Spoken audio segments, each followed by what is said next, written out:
కన్యా రాశి వారికి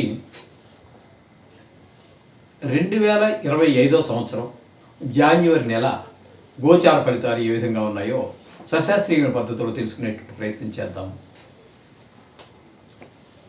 కన్యా రాశి వారికి జన్మంలోనే కేతువు, తృతీయ, చతుర్థ, పంచమ 3 స్థానాలలో బుధగ్రహం యొక్క సంచారము, అట్లాగే రవి యొక్క సంచారము చతుర్థ, పంచమ స్థానాల్లో రవి యొక్క సంచారము, శుక్రుని యొక్క సంచారము 6, 7 స్థానాలలోనూ శుక్రుని యొక్క సంచారం జరుగుతోంది.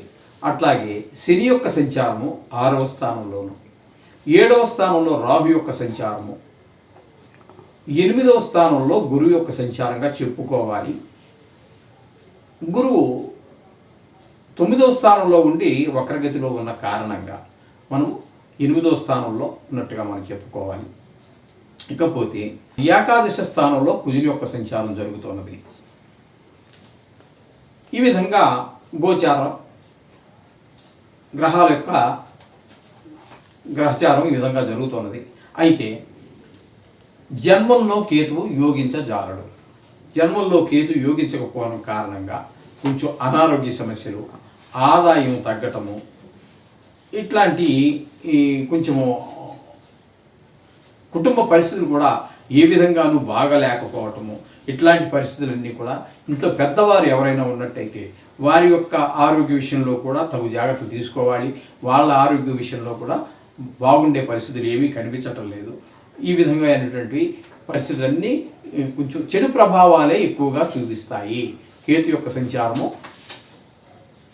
జన్మంలో ఉండటం వల్ల. మనసు కూడా ఏ విధంగానూ బాగుండదు. ఇక బుధుని యొక్క సంచారం కనుక మనం తీసుకున్నట్టయితే తృతీయ, చతుర్థ, పంచమ 3 స్థానాల్లో ఆయన యొక్క సంచారం జరుగుతోంది. అంటే ఇక్కడ తృతీయ, చతుర్థ, పంచమ స్థానాల్లో సంచారం జరుగుతోంది. అయితే ఇక్కడ మనకి చతుర్థ స్థానంలో సంచరించేటటువంటి 23 రోజుల పాటు మాత్రం శుభ ఫలితాలను ఇస్తాడు. అంచేత అక్కడ మిగతా ఇక్కడ తృతీయ స్థానంలో ఉన్న 3 రోజులు, పంచమ స్థానంలో ఉన్నటువంటి ఒక 5 రోజులు మాత్రం శుభ ఫలితాలను ఇవ్వజాలడు. ఇక్కడ 4వ స్థానంలో సంచరించేటప్పుడు ఇచ్చేటువంటి ఫలితాలు, మంచి ఫలితాలు ఏ విధంగా ఉంటాయంటే తల్లిగారి ఆరోగ్యం బాగుండటము, ఆవిడ దీవెనలు మనకు అందటము, అలాగే విద్య విషయంలో ముందుకు వెళ్ళటము, అలాగే భూమి, గృహము ఇత్యాది వాహనము ఇట్లాంటి సౌఖ్యాలన్నీ పొందగలగటము, మన స్వభావం కూడా చాలా బాగుండటము. ఈ విధంగా మనకి చతుర్థ స్థానంలో బుధుని యొక్క సంచారం వల్ల జరుగుతూ ఉంటుంది. మన బుద్ధి కూడా మంచిగా వికసిస్తూ ఉంటుంది. ఈ విధమైన ఫలితాలన్నీ చతుర్థ స్థానంలో సంచరిస్తూ ఉంటాయి.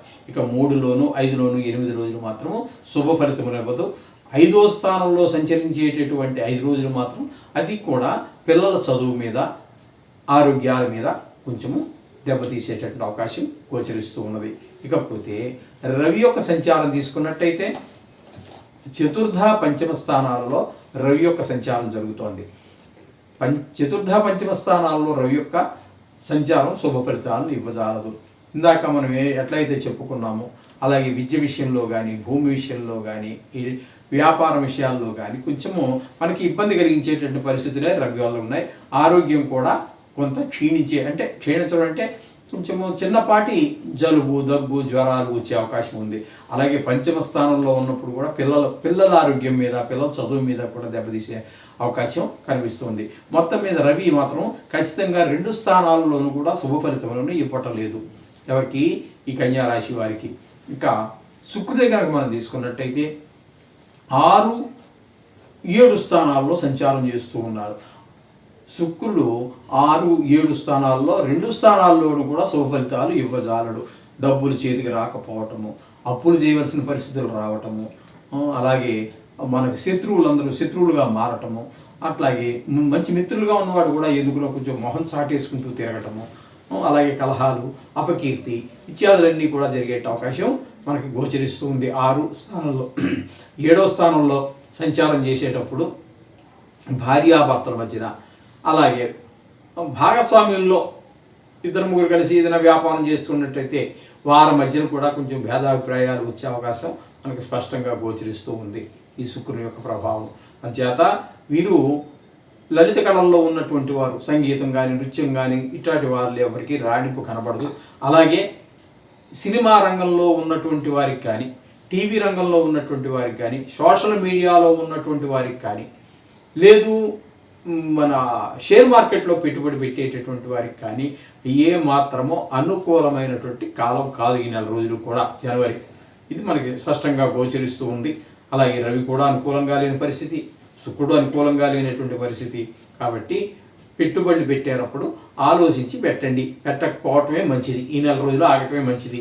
ఇకపోతే శని యొక్క సంచారము 6వ స్థానంలో జరుగుతోందండి.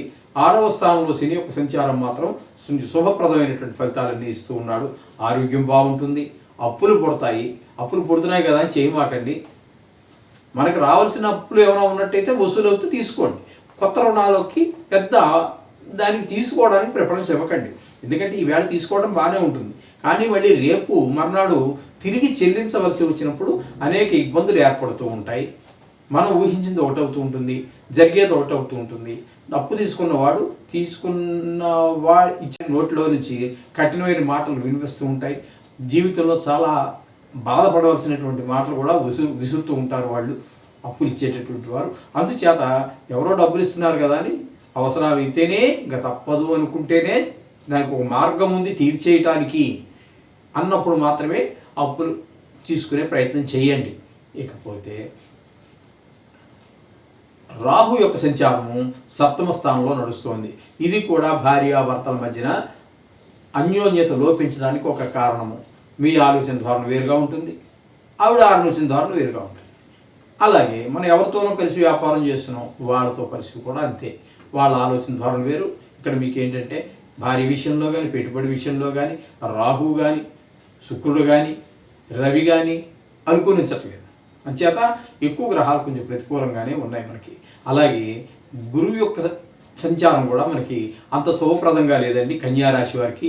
కారణం ఏమిటి అంటే ఆయన భాగ్యంలోనే ఉన్నాడు నిజానికి, కానీ వక్రగతి చేత మనకి అష్టమ ఫలితాలు మనం చెప్పుకోవాల్సి వస్తే గురు బలం లేనట్టే. అష్టమ స్థానంలో ఆయన ఉండటం వల్ల ధన నష్టం జరిగే అవకాశం ఉంది, కలహాలు వచ్చేటువంటి అవకాశం ఉంది, అపవాదులు పాలయ్యేటువంటి అవకాశం ఉంది. ఈ విధమైనటువంటి పెద్ద పెద్ద కష్టాలు వచ్చేటువంటి అవకాశం కూడా ఎక్కువగా గురువు వల్ల కనిపిస్తుంది. అందుచేత గురు బలం లేనట్టే లెక్క. ఇక పోయినట్టయితే ఏకాదశి స్థానంలో కుజుని యొక్క సంచారం జరుగుతోంది. ఏకాదశి స్థానంలో కుజుని యొక్క సంచారం చాలా శుభప్రదమైనటువంటి ఫలితాలు ఇస్తుంది, కానీ అది కొద్ది రోజులు మాత్రమే. ఎందుకంటే కొద్ది రోజుల తర్వాతను ఆయన వక్రిస్తున్నారు. వక్రించిన కారణంగా ఏమవుతుందంటే దశమ స్థానంలోకి వెళ్తున్నారు. దశమ స్థానంలో మళ్ళీ వచ్చేటప్పటికి వృత్తిపరమైనటువంటి, ఉద్యోగపరమైనటువంటి ఈ విషయాల్లో కొంచెం మనకి అనుకూలత కనిపించదు. రియల్ ఎస్టేట్ వ్యాపారస్తులకు కూడా అనుకూలమైన ఫలితాలు ఇవ్వజాలడు. ఎందుకంటే వాటికి కారకుడు కుజుడే కాబట్టి ఆయన మీకు దశమ స్థానంలో శుభఫలితాలు ఇవ్వడు. కానీ ఏకాదశ స్థానంలో ఉన్నారు కాబట్టి అక్కడ మాత్రం మీకు శుభప్రదమైనటువంటి ఫలితాలన్నీ ఇస్తూ ఉంటారు. ఈ విధమైన ఫలితాలన్నీ కూడా మనకి కన్యా రాశి వారికి స్పష్టంగా గోచరిస్తూ ఉన్నాయి. అందుచేత ఇది కేవలం గోచారమే, భయపడద్దండి. రోజు నవగ్రహ సంబంధమైనటువంటి మంత్రాలు ఏవైనా సరే లేదా శ్లోకాలు ఏదో ఒకటి చదువుకోండి. నిత్యము ఏదో కష్టం వచ్చినప్పుడు మీద పడిపోయినప్పుడు ఏదో జపాలు చేయించేసాం, 40,000 ఖర్చు, 10,000 ఖర్చు పెట్టా, ఇవన్నీ వద్దండి. అవన్నీ మనకి మహర్దశలు, జాతకంలో మహాదశలు జరిగేటప్పుడు అవి మనకి అనుకూలత లేకపోతే చేద్దాము. అంతేగాని ఈ గోచార ఫలితాలకి, వార ఫలితాలకి, 15 రోజుల ఫలితాలకి మీరు అన్ని బెంగారు పట్టుకోక్కర్లేదండి. ఇది కేవలం మీ ఒక్కరిదే కూడా కాదు, ఇది సామూహికమైనటువంటిది, రాశిగతమైనటువంటి ఫలితాలు తెలియజేస్తుంది. మీ వ్యక్తిగత జాతకం రాయించుకోండి, మా చేత రాయించుకోండి, దానికి దీన్ని అనుసంధానం చేసుకుని చూసుకుంటే మీకు ఖచ్చితమైన ఫలితం వస్తుంది. అలా అని చెప్పేసి పూర్తిగా మీరు గోచారాన్ని పక్కన పెట్టడానికి లేదు. గోచారం అనేది కూడా చాలా ఇంపార్టెంటే. అసలు జాతకం మాత్రం ఎక్కడి నుంచి వస్తుందండి? చాలామంది మిత్రులకే తెలియనటువంటి పరిస్థితి ఉన్నది. జాతకం అంటే కూడా మీరు ఏదో రోజున పుట్టారండి, 1950లో ఎప్పుడో పుట్టారు, మీకు ఇప్పుడు 70 ఏళ్ళు అనుకుందాం సపోజ్. అప్పుడు ఆ జాతకం ఎక్కడి నుంచి వచ్చిందండి? ఇది ప్రత్యేకించి ఏం రాదండి. ఆ రోజు గోచారమే మీ పర్మనెంట్ జాతకం. అయితే అందులో ఎక్స్ట్రా ఏంటంటే లగ్నం కడతారు. ఆ లగ్నం అనేది ఒకటే ఉంటుంది. ఆ రోజు గోచారమే మీ జాతకం. పోయిన సంవత్సరమే పుట్టాం, అది అంతే. పోయిన సంవత్సరం ఆ రోజున ఏ గోచారం ఉందో అదే మీ జాతకం. అయితే లగ్నం ఒకటి ఎక్స్ట్రా ఉంటుంది. లగ్నం స్ఫుటం చేసి మీరు ఎన్ని గంటల ఎన్ని నిమిషానికి కూడా ఫలితాలు మారే అవకాశం ఉంటుంది. జాగ్రత్తగా నోట్ చేసుకోవాలి. అవి చేసుకున్నట్టయితే ఖచ్చితమైన ఫలితాలు రావడానికి చాలా అవకాశం ఉంది. ఎంత ఖచ్చితంగా వచ్చినప్పటికీ జ్యోతిషం అనేటటువంటిది సూచితం శాస్త్రం చేత ఖచ్చితంగా జాతకం రాయించుకోండి. చాలా పెర్సెంట్ అంటే 100కి 80 పాళ్ళు పై మాటే మీకు ఖచ్చితంగా జరిగే అవకాశాలు ఉంటాయి. 100కి 100 అనడానికి కూడా దీన్ని సూచితం కాబట్టి అని నేను చెప్పిన మాట కాదని పరాశరుల వారు చెప్పారు. అందుచేత జాతకం తప్పకుండా రాయించుకోండి, దాన్ని అనుసంధానించుకోండి. మీరు మంచి ఫలితాలన్నీ కూడా ఏం జరుగుతుంది అనేది మనకి స్పష్టంగా గోచరించే అవకాశం ఉంటుంది. దాన్ని బట్టి మన నిర్ణయాలు కూడా తీసుకోవడానికి అవకాశం ఉంటుంది. ఈ విధంగా చేయండి. రోజు మాత్రం మంచి చెడులు ఏది జరిగినప్పటికీ రోజు 1 నిమిషం 2 నిమిషాల పాటు మీ పూజలో నవగ్రహాలకి కేటాయించండి. కష్టం వచ్చినప్పుడు అది చేసేసాం, కష్టం తీరిపోయింది వదిలేసాం, అది కాదండి, అది కరెక్ట్ కాదు. మంచి జరుగుతుంది. శుభం భూయాత్.